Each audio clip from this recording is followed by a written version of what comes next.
د چارسدې په پړانګو سیمه کې د درې ورونو د مړو یو افسوسناکه پیښه رامخته شوې ده. د کومو چې نن لس نیمې بجې د پړانګو په مقبره کې جنازه وشوه. د مړو شو د درې ورونو د کورنۍ خلک وایي چې دوی په بنو کې هغه وخت ووژل شو کله چې دوی ناراضه واده شوی خور د خپل کور نه سرګنۍ کړه بوتله او چې کله خلته مخامخ شو نو هغوی پرې ناترسه ډزې وکړې او د غرونه ووژل او زنانه پکې جوبل شوې ده. وی بنو کوټ کې دا واده او پرونه بوتله اکور غول لپاره بوې ته بدل ته په خپل ټون ورشي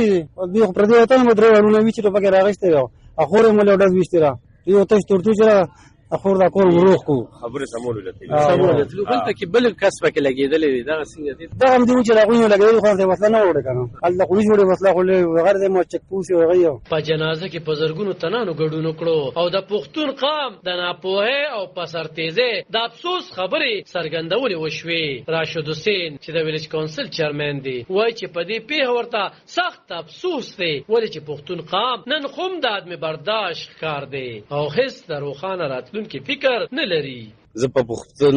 په خپل ځان په خپل علاقه په خپل مشرانو کشرانو افسوس کوم چې نه د خپل کشرانو تربیت کولی شو نه خپل کشرانو باندې کنټرول ساتلی شو نه بیا چې کله مسله راشي نو نه بیا یو داسې مشر وي چې د هغوی ترمنځ کینې روغه سوله وکړي. هر یو کس وي زه بس د کور جنګ یې دی کوي به جنازې له بیا هر یو کس دی له راځي چې او ما وویني چې زه راغلی ما جنازه کړی دا نه ده پکار. د وژلو وروڼو خور په دغه پیښه کې جوبل شوې ده کومه چې د پېښور په هسپتال کې د علاج لپاره پرته ده. د پیښې مقدمه د بنو پولیس درج کړې ده او پلټنو عمل یې پیل کړی دی. غالب خان شیرپو دلبر نیوز 400